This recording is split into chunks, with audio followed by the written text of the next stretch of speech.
Hey guys, I wanted to do a video on the Game Boy line. Obviously I don't have all the different types of Game Boys here. I've had all of them at some point or another at one point in time. Um, but right now what I'd be missing would be the original Game Boy.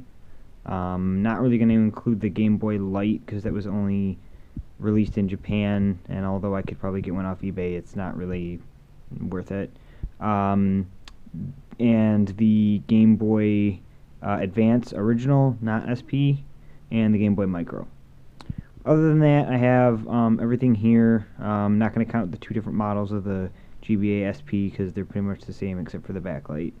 So a lot of people think that because these systems are older and they're considered like retro or classic, that they're like pretty expensive to find.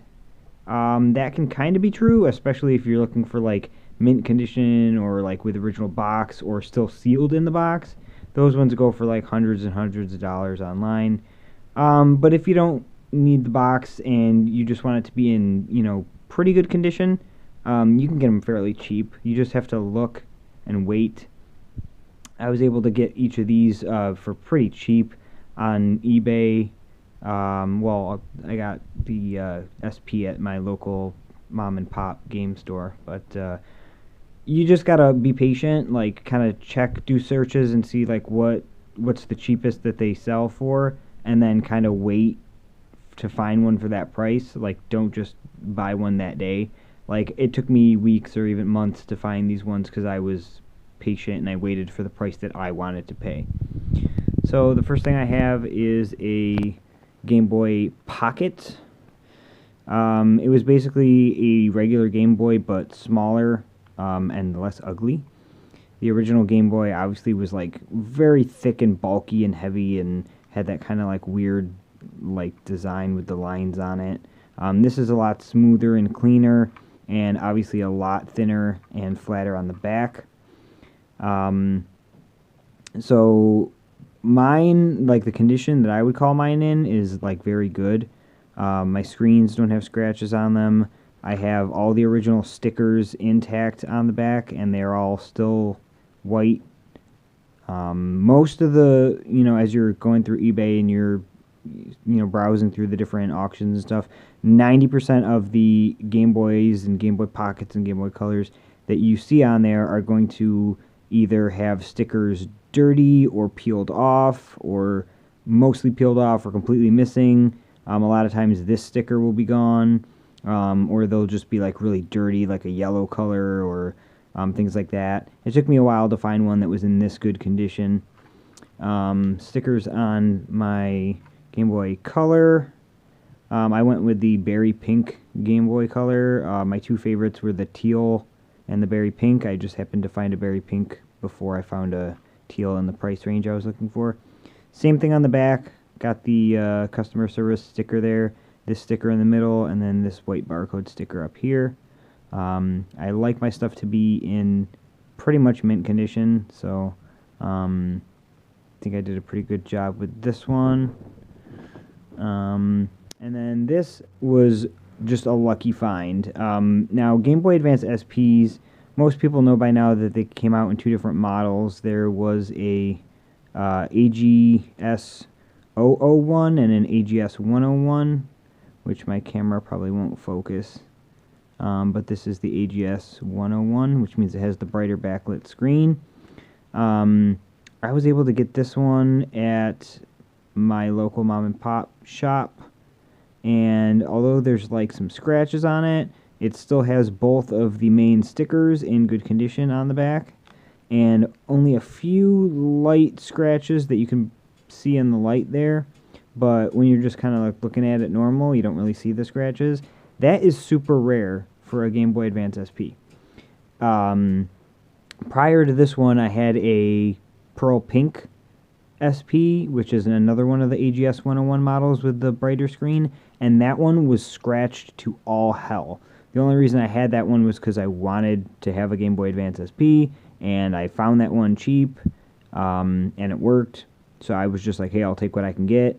But then I was able to find this one for the same price, and these sell for oh, I want to say like 75 bucks on eBay, and then it just goes up from there depending on the condition and whether it's the brighter screen model. So to find one in this good condition, I paid $44 for this one. So that was definitely a really good deal. You probably won't find a deal like that on eBay. So like I said, I am missing the Gameboy Micro. Those are, I don't want to say rare, but they didn't really sell a lot of them because they weren't very popular. So those ones usually go from about 75 to 100, depending on like condition and if they come with extra faceplates or the box and all that. I kind of want one, but I don't really feel like spending that much money because I already have this that plays my Game Boy Advance games. And the Micro is just really, really small and expensive. So I do want to get an original Game Boy. I don't really need one because both of these pretty much play Game Boy games. This technically plays Game Boy games too. I'd like to have one just for like collector's sake. But I don't really like the original model colors, like the gray with the like purplish buttons. I know it did come in a few other colors, but they're probably pretty rare, so I'll have to double check what colors they come in. I think pink was one of them, but I don't really want the pink one. There's a black and white one that was only exclusive to Japan, and that one sells for like a crap ton of money on eBay, so definitely not going to be able to get a hold of that one. So from the Game Boy Pocket to the Game Boy Color, obviously they added the colors in the games. I don't know why, for the life of me, they made the screen smaller. If you check the specs online or just measure it with a ruler or even just eyeball it, you can tell that the screen is actually smaller on the Game Boy Color. And it looks like it might be a different aspect ratio as well, because it looks more like 4:3 on the Game Boy Pocket, and it looks like a perfect square on the Game Boy Color. So it was already small to begin with. I don't know why they would make it even smaller. That's crazy. Even the larger screen on the SP is still, fairly small by today's standards, with like the, DS and the 3DS and the XL that we have today. So I do have games in all of these. I have Metroid 2 in this one. I have, what do I have in here? Mario Tennis, which is a Game Boy Color game. And then in this one I was playing Sonic Advance the other day, but I think something else is in here.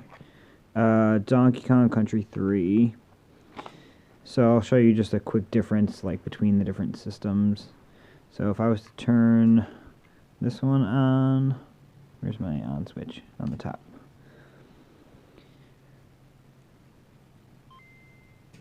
So you can see that you can make out what's on the screen. Obviously it's just grayscale. Got your black and white. You can see it, but if it were like dark out right now, then we definitely would not be able to see the screen. There's no front light, there's no backlight. You definitely need sunlight in order to see, this screen.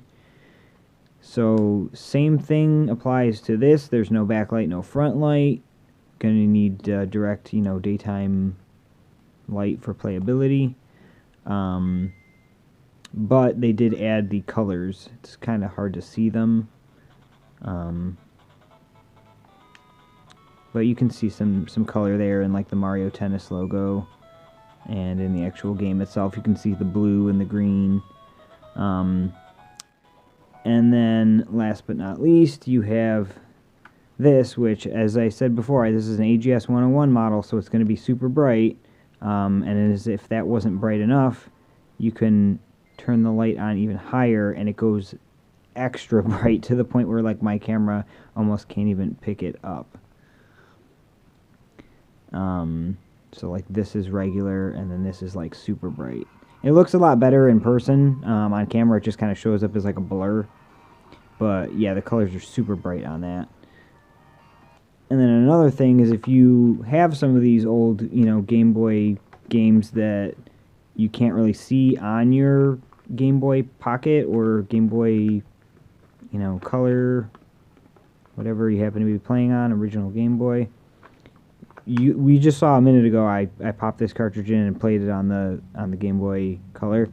Look how much of a difference it makes on the Advance SP, even without pushing the button to make it brighter. I mean, look at the colors. It's so vibrant.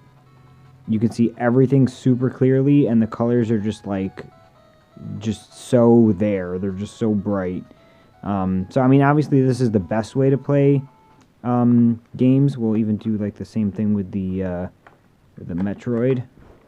Pop that in here as well and see how good that looks. Yeah, because you saw how you could barely even see Metroid on the Game Boy Pocket. Oh wow, look at that!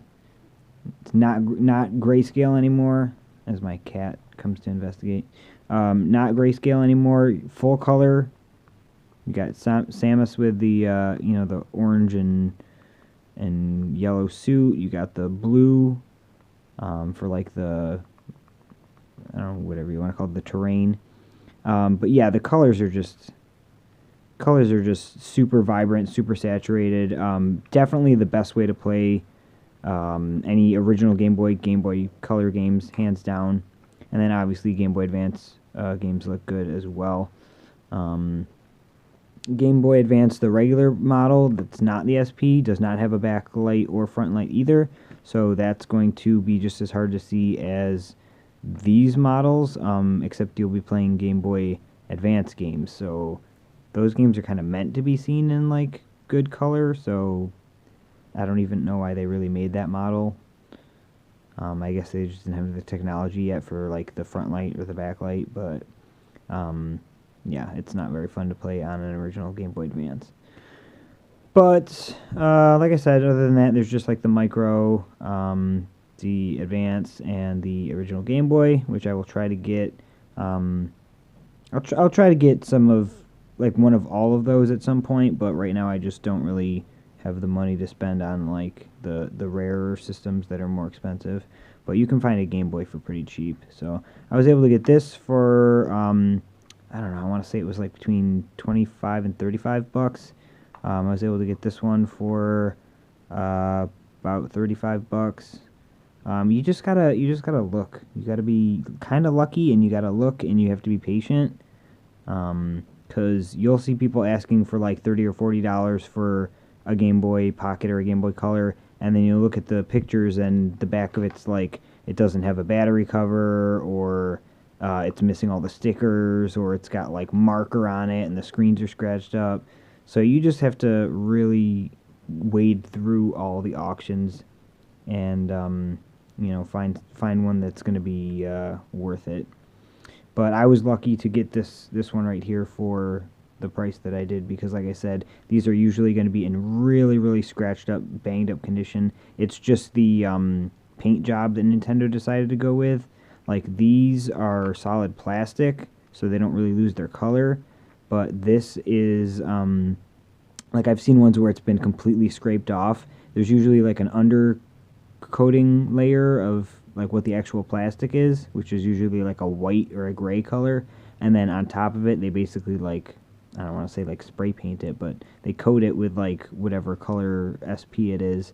And that color can come off. You can actually chip it off.